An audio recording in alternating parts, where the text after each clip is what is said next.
நான் உன்னிடம் ஒரு கேள்வி கேட்கலாமா? நீ உன்னை உண்மையிலேயே மதிக்கிறியா? நேர்மையா ஆன்சர் பண்ணு. யாராவது உன்னை இக்னோர் பண்ணினா, நீ இன்னும் அவர்களுக்காக வெயிட் பண்ணுவியா? யாராவது உன்னை ஹார்ட் பண்ணினா, நீ பரவாயில்லன்னு சொல்லிட்டு அவர்களோட தான் இருப்பியா? யாராவது உன்னை வேல்யூ பண்ணலனா, நீ இன்னும் ப்ரூவ் பண்ண ட்ரை பண்ணுவியா? அப்படின்னா, நீ அவர்கள லவ் பண்ணல. நீ உன்னை லூஸ் பண்ணிக்கிட்டே இருக்க. நம்ம எல்லாருக்கும் ஒரு ஹேபிட் இருக்கு. யாராவது நம்மை விட்டு போயிட்டாங்கன்னா நம்மள தான் ப்ளேம் பண்ணுவோம். நான் தான் தப்பறா? நான் இன்னும் பெட்டரா இருந்திருக்கணுமா? நான் சேஞ்ச் ஆனா அவர்கள் திரும்ப வருவாங்களா? ஆனா ஒரு நாளாவது நீ உன்னிடம் கேட்டியா? அவர்கள் என்ன டிசர்வ் பண்றாங்களா? நீ ஒரு ஆப்ஷன் இல்ல. நீ ஒரு பேக்கப் பிளான் இல்ல. நீ ஒரு ஹியூமன். உனக்கும் வேல்யூ இருக்கு.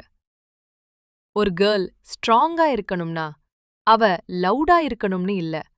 அவ ஃபைட் பண்ணணும்னு இல்ல. எங்க ரெஸ்பெக்ட் கிடைக்கலோ அங்க இருந்து சைலண்ட்லி வாக் அவே பண்றது தான் ஸ்ட்ரென்த். சில நேரம் நீ ரொம்ப அட்ஜஸ்ட் பண்ணுவியா? யாருக்காகனும் உன்னை சாக்ரிஃபைஸ் பண்ணுவியா? அவர்கள் ஹாப்பினா போதும்னு நினைப்பியா?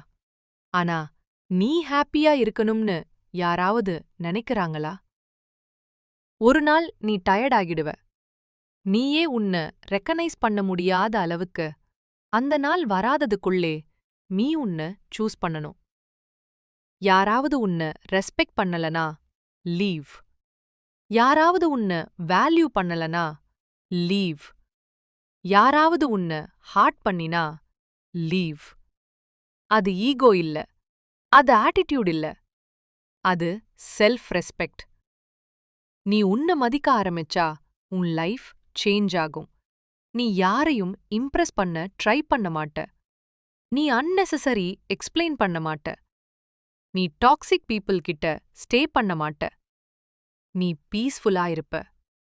நீ சிங்கிளா இருந்தாலும் ஸ்ட்ராங்கா இருப்ப.